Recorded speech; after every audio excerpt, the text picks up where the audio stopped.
Daeho sat on the cold metal floor of Nexus Prime's lower commercial district. His back rested against a rusty wall panel that hummed with the station's life support systems. Between his crossed legs lay a simple game board made from scrap metal he had found in the garbage recyclers 3 months ago. The surface was scratched and dented, but the grid lines he had carved with a broken tool were still clear. The smell of alien food mixed with engine oil filled the air around him. Hundreds of different species walked past every day, but most acted like he did not exist. To them, he was just another human, and humans were not worth noticing. A tall creature with blue skin and forearms stepped around him without looking down. Its expensive robe swept the floor as it hurried toward the upper levels where the important aliens lived and worked. Behind it came a group of smaller beings that looked like walking crystals. They made musical sounds as they talked to each other, but they went quiet when they saw Daeho sitting there. "Game for food?" Daeho called out to them. His voice was rough from not drinking enough water. "Anyone want to play?" The crystal beings moved faster. One of them dropped a small credit chip near his feet before they disappeared into the crowd.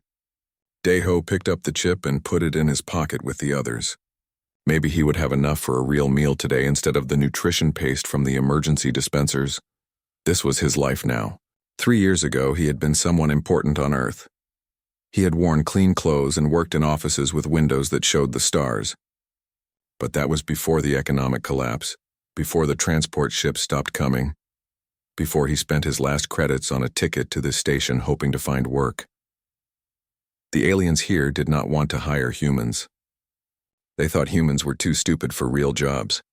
The best a human could hope for was cleaning toilets or fixing broken equipment that no one else wanted to touch. Even then, they paid humans less than they paid the simplest alien species. Daeho had tried those jobs at first. He had scrubbed floors and sorted garbage and loaded cargo containers. But the work barely paid enough for food, and there was never enough left over for a place to sleep. After 6 months, he had given up trying and made his home in the maintenance tunnels below the commercial district. A young woman with short black hair approached his corner. Mira worked in the station's water recycling plant, one of the few jobs humans could get that paid decent wages. She carried a small bag in her hands. "How are you feeling today?" Mira asked as she sat down beside him. She spoke in Korean, which felt good after hearing alien languages all day. "The same as always," Daeho replied. He moved some of the black and white stones on his game board. "Did you bring news from the upper levels?" Mira handed him the bag. Inside was half a sandwich made with real meat, not the protein substitute most humans had to eat. "The hegemony delegation arrived yesterday," she said. "Everyone is excited because their champion is with them." Daeho bit into the sandwich. The taste of actual food made his empty stomach growl with hunger. "What champion?" "Belthar the Brilliant," Mira said. "He has won the Quantum Nexus tournament 5 years in a row. They say his brain can think in ways that would drive other species mad. The station administrators are planning big celebrations." Daeho nodded but did not seem interested. He had heard about these gaming champions before. The galaxy's smart species loved to compete with each other, playing complicated games that proved how clever they were. Humans were never invited to these competitions. Everyone knew humans could not understand the rules. "Why do you keep playing that simple game?" Mira asked. She pointed at his homemade board. "No one here knows what it is." "It is called Baduk," Daeho said. He moved another stone. "My grandfather taught it to me when I was young. Some people call it Go, but it looks so basic. Just black and white stones on a grid." Daeho smiled. It was the first time Mira had seen him smile in weeks. "The best things usually look simple," he said. "This game is 4,000 years old. Humans have been playing it since before we knew other species existed." A group of reptilian traders walked past. Their scales were bright green and gold, and they wore devices that translated their hissing language into galactic standard. One of them looked down at Daeho's game board and made a sound that might have been laughter. "Look," the reptilian said to its companions. "The human thinks it can play strategy games." The others joined in the laughter. "Next, it will try to solve quantum mathematics," another one said. They moved on, still making jokes about stupid humans and their pretend intelligence. Mira's face turned red with anger, but Daeho just kept moving stones on his board. "Does that not make you mad?" she asked. "Getting mad will not change anything," Daeho replied. "They think we are stupid because they do not understand us. We think differently than they do." "Different how?" Daeho was quiet for a long moment. He studied the pattern of stones on his board like he was reading a book written in a language only he could understand. Their species became smart by building better computers, he said finally. They can calculate faster and remember more data than we can, but they forgot how to see the whole picture at once. Mira did not understand, but she could tell this was important to him. When I was young, I thought the same way they do, Deho continued. I tried to calculate every possibility and plan for every outcome. But this game taught me something different. Sometimes the best move is the one that feels right, even if you cannot explain why. More aliens walked past them, a floating jellyfish creature, a mechanical being made of silver metal, a furry mammal that walked on its back legs like a human. All of them ignored the human sitting on the floor with his simple game. But Deho did not mind being ignored. He placed another stone on the board and watched the pattern grow more complex. In his mind, he could see moves that had not been played yet, paths that led to victory or defeat, based on choices that seemed small but were actually huge. The game in front of him was only half finished, but he already knew how it would end. He had been playing both sides, black and white, for so long that he understood every possibility. Tomorrow he would start a new game, and the day after that another one. Game for food? He called out to the passing crowd. Anyone brave enough to try? No one stopped. No one looked. But Deho kept playing anyway, waiting for someone who would finally accept his challenge. 3 days had passed since Mira brought news of the hegemony delegation. Deho still sat in his usual corner, but today felt different. The air itself seemed to buzz with excitement as aliens hurried through the lower district, talking about the famous champion. Deho arranged his black and white stones in a new pattern. He had finished yesterday's game just before the food vendors closed, winning against himself again. The victory meant nothing, but it helped him think. Each move taught him something about the way patterns worked, the way small changes could create big results. A shadow fell across his game board. Deho looked up to see a creature unlike any he had seen before on the station. It stood nearly 8 feet tall on 6 thin legs that ended in sharp points. Its body was covered in hard plates that looked like green metal, and 6 arms moved independently as it gestured while speaking. This was a hegemony being, one of the galaxy's master race. Behind the tall alien came a crowd of followers. Deho recognized some of them. The blue-skinned trader from a few days ago, several of the crystal beings, even some of the reptilian merchants who had laughed at his game. All of them kept a respectful distance from the hegemony being, like they were afraid to get too close. The tall alien's head turned toward Deho. It had compound eyes like an insect, with hundreds of tiny lenses that reflected the station's lights. When it spoke, its voice came through a translator device that made it sound like smooth metal. How fascinating, the alien said. A human attempting strategic thinking. The crowd behind him laughed, but it was nervous laughter. They wanted to please the important visitor. I am Velthar the Brilliant, the alien continued, champion of the Quantum Nexus tournament and first advisor to the Hegemony Science Council. I have come to study the lower species of this station. Deho did not look up from his game board. He moved a white stone to capture 3 black stones, removing them from the pattern. Game for food? He asked quietly. This made the crowd laugh louder. The idea that a human would challenge Velthar was too funny for them to believe, but Velthar did not laugh. His compound eyes focused on the simple game board with its metal surface and carved lines. What primitive game is this? Baduk, Deho replied. Some call it Go. I have never heard of it, Velthar said. This seemed to annoy him. He was supposed to know all the important games in the galaxy. It is old, Deho said. Older than space travel. Velthar's 6 arms moved as he accessed data through his neural implants. After a few seconds, he made a dismissive gesture. Ah yes, I see the records now. A simple territory game played by primitives. No quantum mechanics, no dimensional shifts, no temporal paradoxes. How boring. Game for food? Deho asked again. He placed another stone, and the pattern on the board changed in ways that were hard to see but important. You cannot be serious, Velthar said. You wish to challenge me to a game? Why not? Deho looked up at the tall alien for the first time. Are you afraid? The crowd went silent. No one had ever suggested that Velthar the Brilliant might be afraid of anything, especially not a human. Velthar's body language changed. His 6 arms spread wide and the plates on his back shifted color from green to orange. Teho did not know what this meant, but the other aliens stepped back even further. Afraid? Velthar's voice got louder. I am the greatest strategic mind in the galaxy. I have defeated champions from 47 different species. I have solved puzzles that would burn out the neural networks of lesser beings. Then one simple game should be easy, Teho said. This was clearly a trap, but Velthar's pride would not let him walk away. The greatest insult to a hegemony being was the suggestion that they could not handle any intellectual challenge. Very well, Velthar said. But I will not play your primitive stone game. If we are to compete, we will use quantum nexus rules. Teho nodded like this was what he had expected. What do I win if I beat you? The crowd laughed again. The idea that a human could beat Velthar at anything was impossible to believe. You will not beat me, Velthar said, but I am curious to see how long you can last before your inferior mind breaks down. Let us make this interesting for the spectators. He gestured to his followers. If by some miracle you manage to win, I will provide food for every human on this station for 1 full year. This got the crowd's attention. There were maybe 200 humans living on Nexus Prime, most of them in the same desperate situation as Teho. A year of free food would change their lives, and if you win? Teho asked. Velthar's compound eyes glittered.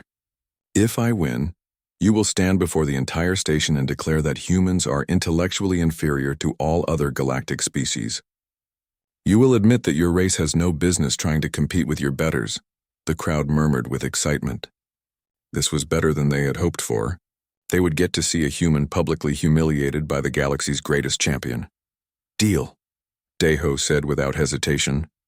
Velthar was surprised by how quickly the human agreed. He had expected begging or negotiation. You do not even know the rules of Quantum Nexus. I can learn, Teho said.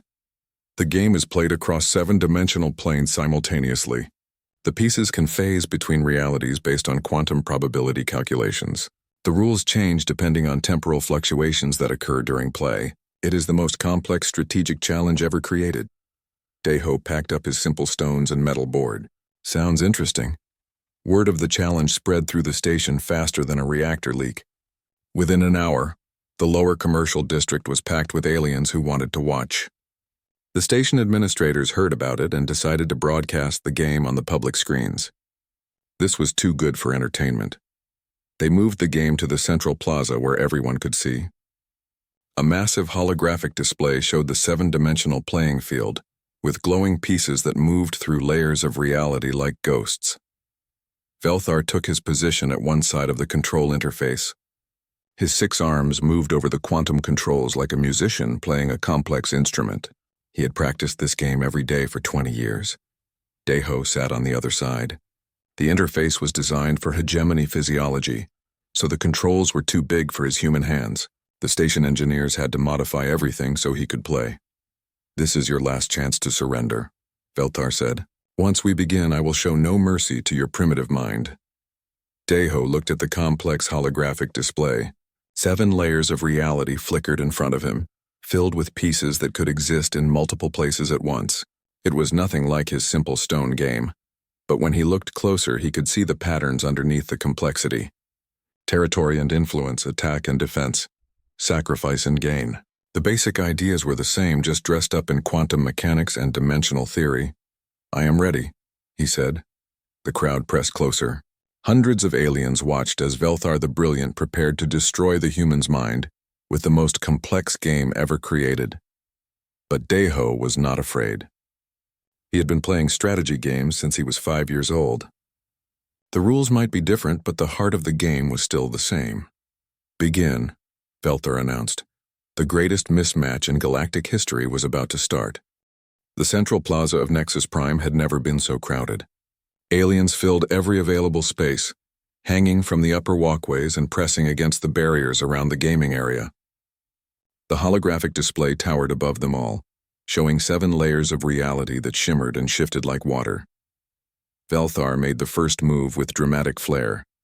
His 6 arms danced over the quantum controls, sending glowing pieces spiraling through multiple dimensions at once. The crowd gasped as they watched the complex maneuver unfold across all 7 planes of existence.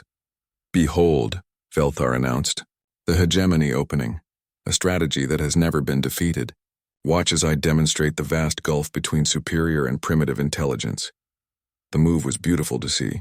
Golden pieces phased in and out of reality, creating patterns that seemed to exist everywhere and nowhere at the same time.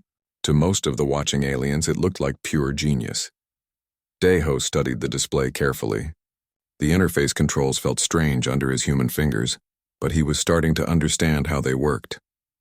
Each layer of reality had its own rules, but they all connected to each other in ways that followed mathematical principles. He made his first move. A simple blue piece appeared on the third-dimensional plane and stayed there. It did not phase between realities or create complex quantum entanglements. It just existed in one place, doing nothing special. The crowd murmured with disappointment. They had expected something more interesting from the human, even if he was going to lose quickly. How boring, someone in the crowd said.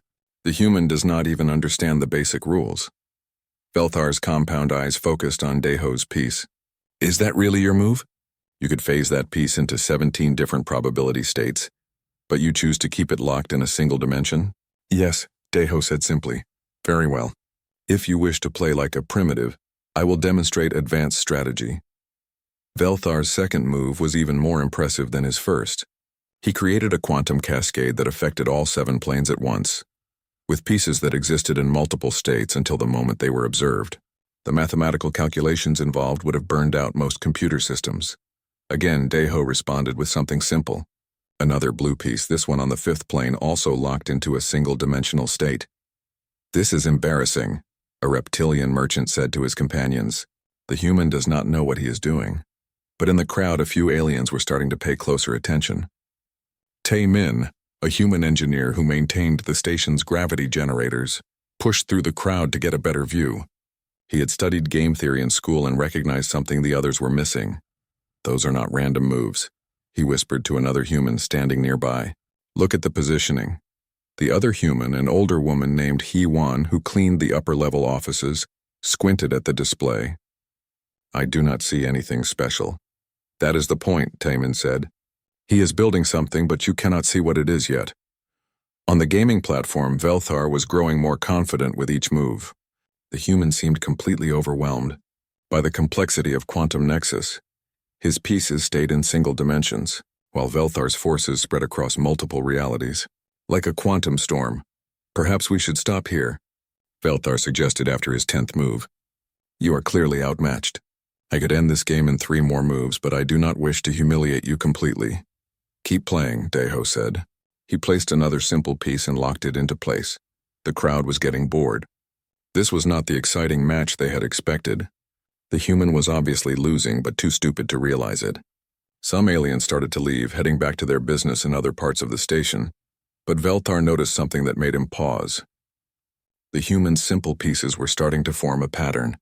Not a complex quantum pattern like a proper hegemony strategy, but something else. A basic geometric shape that somehow seemed familiar. What are you trying to do? Velthar asked. Playing the game, Deho replied. In the crowd, more humans had gathered around Tae Min. He was explaining something to them in whispered Korean, pointing at the display with growing excitement. He is not playing Quantum Nexus, Tae Min said. He is playing Go, his old stone game, but using their pieces and their board. Can he do that? Hye-Won asked. The rules say you can place pieces anywhere you want as long as you follow the dimensional restrictions. There is nothing that says you have to use quantum effects. Su Jin, a hegemony scientist who had been watching from the upper observation deck, suddenly straightened up. She began running calculations on her personal computer, trying to understand what the human was doing. The mathematical results surprised her. While Velthar was creating impressive quantum effects, the human was building something much more basic, but also much more stable. His pieces could not phase between dimensions, but they also could not be affected by quantum probability changes. Interesting, Su-Jin murmured to herself. Primitive, but clever. Back on the gaming platform, Velthar was starting to feel frustrated. The human's simple strategy should have been easy to defeat. But every time he tried to attack those locked pieces, something went wrong. His quantum effects kept canceling each other out when they encountered the human's stable formations. Why will you not use the advanced rules? Velthar demanded. You are making this game boring. The advanced rules are not helping you win. Deho pointed out. This was true, and it annoyed Velthar even more. He had been playing for 2 hours now, using his most sophisticated strategies, but he could not seem to gain a decisive advantage. The human's primitive pieces just sat there, forming simple patterns that somehow resisted every quantum attack. Velthar decided to end the game quickly. He had been holding back his ultimate strategy, saving it for a more worthy opponent, but clearly this human needed to be taught a harsh lesson about the reality of galactic intelligence rankings. "Behold," Velthar announced to the crowd, "the temporal paradox gambit, a move so advanced that only 3 beings in the galaxy have ever mastered it." He began a sequence of moves that bent the rules of time itself. Pieces moved backward through their own history, creating loops that affected past moves and changed the entire state of the game. The holographic display flickered and sparked as the quantum computers struggled to calculate all the temporal variables. The crowd gasped in amazement. This was the kind of display they had come to see, pure intellectual superiority in action. But when the temporal effects settled and the display stabilized, something unexpected had happened. The human's simple pieces were still there, still in their basic pattern, but now that pattern had grown larger. Somehow the temporal paradox had worked in the human's favor. How? Velthar stared at the display in confusion. That should have eliminated half your pieces. Deho smiled slightly. Time moves the same way for everyone. Your pieces went backward, but mine stayed where they were. When your pieces returned to the present, my pattern was bigger. For the first time since the game began, Velthar felt a small flutter of doubt. This human was not playing the game wrong. He was playing a completely different game, one that somehow worked within the rules of Quantum Nexus, but followed different principles entirely. In the crowd, aliens were starting to pay attention again. The human was not losing as quickly as they had expected. Some of them began to wonder if this might actually become interesting. But Velthar was not worried yet. He was still the greatest strategic mind in the galaxy. One lucky break would not change the fundamental reality that humans were intellectually inferior. He prepared his next move, determined to crush this primitive strategy once and for all. 4 hours had passed since the game began. The central plaza remained packed with aliens, but the mood had changed completely. What started as entertainment, watching a human get humiliated, had become something much more serious. Velthar was no longer making grand announcements about his moves. His 6 arms moved frantically over the controls as he tried strategy after strategy against the human's growing pattern. Sweat-like fluid dripped from his exoskeleton, something the crowd had never seen from a hegemony being before. The holographic display told the story. Velthar's golden pieces flickered through multiple dimensions, creating beautiful quantum effects that should have dominated the game. But wherever they encountered Deho's simple blue pieces, something strange happened. The complex strategies collapsed into basic mathematics, and somehow the human benefited. "This makes no sense," Velthar muttered, as he watched another elaborate attack dissolve into nothing. "Quantum superiority always defeats primitive linear thinking." "Maybe your strategies are too complex," Deho suggested mildly. Su-Jin, the hegemony scientist, had moved down from the observation deck to get a closer look. She was recording everything and running constant calculations on her equipment. What she found disturbed her more with each passing minute. The human was not just avoiding Velthar's attacks, he was using them. Every time Velthar created a quantum effect, the human somehow turned it into an advantage for his own position. It was like watching someone use physics itself as a weapon. How is he doing that? Su-Jin whispered to herself. In the crowd of humans, Taemin was trying to explain what he was seeing. "Remember in engineering school when we learned about resonance frequencies?" he said to the others. "If you match the frequency exactly, small forces can bring down huge structures." "I do not understand," Haiwan replied. "The alien is using massive computational power to create complex patterns. But patterns have weak points, places where they become unstable. The human is finding those weak points and pushing on them with very small forces." Mira, who had been watching with growing amazement, shook her head. "You are saying Deho is smarter than a hegemony champion?" "Not smarter," Taemin corrected. "Different. He thinks in ways their species never developed." On the gaming platform, Velthar was beginning to panic. This should have been impossible. He had run thousands of simulations of this game against every known strategy in the galactic databases. No primitive species should be able to resist hegemony-level strategic thinking. But the human kept making moves that violated everything Velthar understood about proper strategy. Instead of trying to match complexity with complexity, he simplified everything he touched. Instead of calculating all possible outcomes, he seemed to just know which move felt right. "Stop doing that," Velthar snapped after Deho made another seemingly simple move that somehow improved his position across all 7 dimensions. "Doing what? You are not calculating the quantum probability matrices. You are not running temporal simulations. How do you know what moves to make?" Deho considered this question seriously. "When I was young, my grandfather taught me that the best moves feel right in your heart before your brain understands them. I learned to trust that feeling." "That is not how strategic thinking works," Velthar protested. "You must analyze all variables, calculate all outcomes, choose the mathematically optimal solution." "Maybe for your species," Deho said. "Humans work differently." This comment sent a ripple through the crowd. The idea that there might be different types of intelligence, different ways of solving problems, challenged everything the galactic civilization believed about itself. Velthar made his next move with desperate aggression. He threw everything he had learned in 20 years of gaming into a massive quantum assault that affected all 7 planes simultaneously. The holographic display blazed with golden light as probability cascades ripped through multiple dimensions. The crowd held its breath.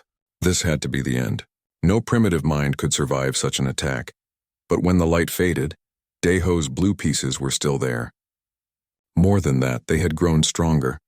The human simple pattern had absorbed the quantum energy and used it to expand across dimensions that Velthar had not even been trying to control. "Impossible," Velthar whispered.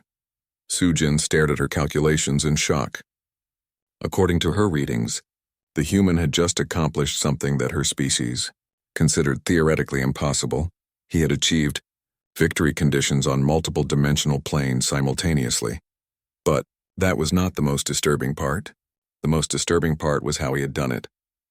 Instead of fighting the complexity of the game, he had found the simple truths underneath. Instead of using the quantum effects, he had made them work for him by understanding their basic nature. He is playing Go, Sujin realized. He has turned Quantum Nexus into Go. This revelation spread through the crowd like a shockwave. The human had not learned their advanced game. He had transformed it into his primitive game and somehow made it work better than their version. Velthar tried one more desperate strategy. He accessed the deepest levels of the game's quantum mechanics, creating effects so complex that they existed beyond normal mathematics. This was intellectual power that would have impressed the greatest minds in hegemony space. But Deho just smiled and placed another simple blue piece. The quantum storm that Velthar had created collapsed instantly, all its complexity resolving into basic cause and effect that favored the human's position. For the first time in his life, Velthar the Brilliant realized he was going to lose. The crowd realized it too. Aliens who had come to watch a human be humiliated were instead watching their champion get defeated by strategies they could not even understand. The impossible was happening in front of them. How? Velthar asked desperately. How can primitive thinking defeat advanced intelligence? Deho looked up from the game board to meet the alien's compound eyes. Maybe your intelligence is not as advanced as you think. Maybe it is just complicated. In the crowd, humans were starting to stand taller. For the first time since arriving on Nexus Prime, they were seeing one of their own compete as an equal with the galaxy's elite. But the game was not over yet. Velthar had one final move left, and his pride would not let him surrender without trying everything in his power. The greatest upset in galactic history was about to reach its climax. The central plaza had become completely silent. Thousands of aliens watched as Velthar prepared what everyone knew would be his final move. His 6 arms trembled over the quantum controls, and his compound eyes reflected the holographic display like broken mirrors. Deho sat calmly on the other side, his weathered hands resting on his knees. He had been playing for 6 hours now, but he looked less tired than when he started. There was something peaceful in his expression, like he had found exactly where he belonged. "I will not lose to a primitive," Velthar whispered, but his voice carried through the plaza's silence. "The hegemony does not lose to inferior species. He began his final sequence. Every advanced technique he had ever learned poured into this one move. Quantum mechanics and temporal paradoxes twisted reality itself. The holographic display screamed with light as probability storms raged across all 7 dimensions simultaneously. This was not just a game move, it was a demonstration of everything the hegemony believed about their superiority. Mathematics bent to their will. Physics obeyed their commands, and lesser species cowered before their intellectual might.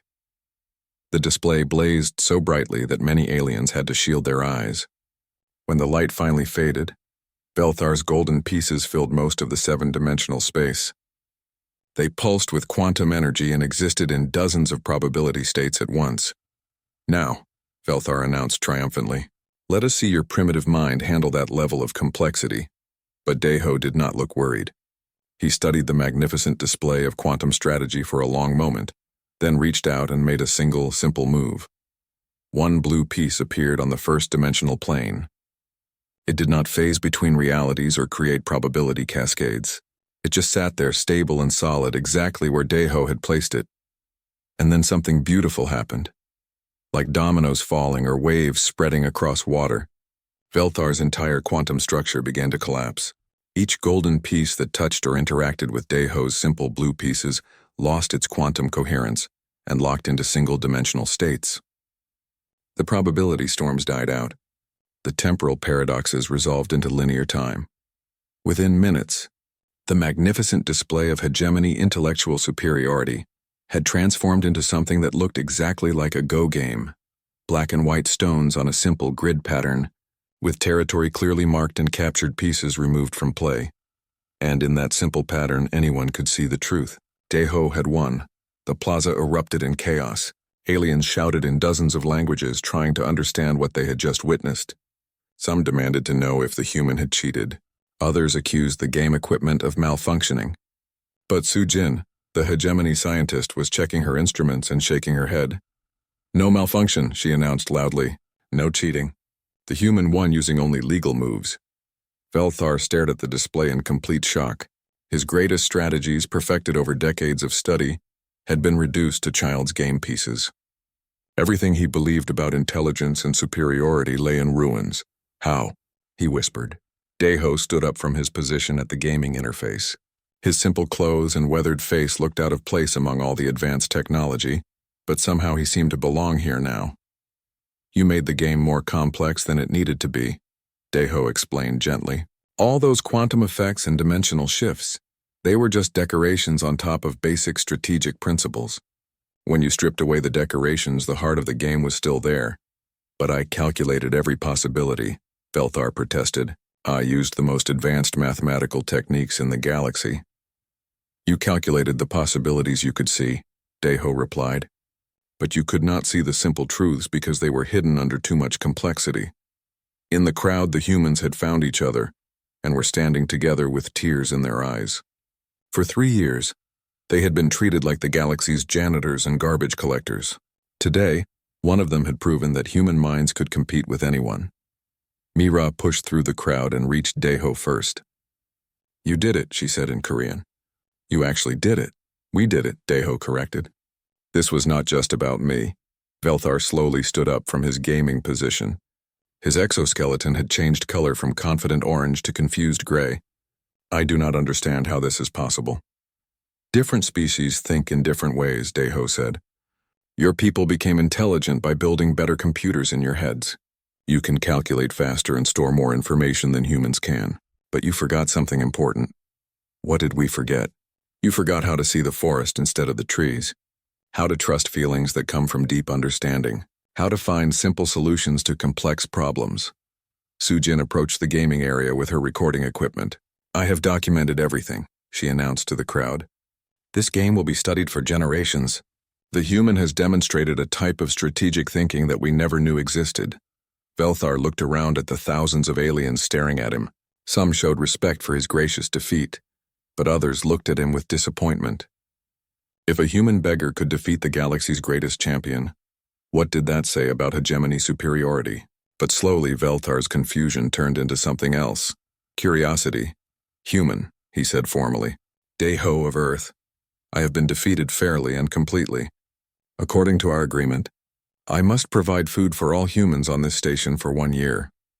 A cheer went up from the human section of the crowd. But I would ask something of you in return, Velthar continued. Would you teach me this way of thinking? I have spent my life believing that more complexity meant more intelligence. You have shown me that sometimes the opposite is true. Deho smiled, the same peaceful smile that had appeared during the game. I would be honored to teach you, but I should warn you, learning to think simply is much harder than learning to think in a complex way. I am willing to try, Velthar said. Then, to everyone's amazement, the proud hegemony champion knelt down on the metal floor of the plaza. Will you accept me as your student? The crowd gasped. No one had ever seen a hegemony being bowed to a member of a lesser species. Get up, Deho said gently. Students and teachers are equal. We learn from each other. 3 months later, the lower commercial district of Nexus Prime looked very different. Deho still sat in his corner with his simple game board, but now he was surrounded by students from dozens of species. They came to learn what the galaxy had started calling human-style strategic thinking. Velthar was there every day, struggling to unlearn a lifetime of complex calculation and learn to trust his intuition instead. It was the hardest thing he had ever tried to do, but also the most rewarding. The humans on the station lived better now. With food security guaranteed and their intellectual abilities finally recognized, they were getting offers for real jobs that used their unique way of thinking to solve problems other species could not handle. But Deho had turned down offers of wealth and important positions. He preferred to stay in his corner, teaching anyone who wanted to learn that sometimes the most powerful solutions were also the simplest ones. Game for food, he still called out to passing aliens. But now the question had changed meaning. Now it meant, are you ready to learn something new about what it means to be truly intelligent? And every day more students sat down to play.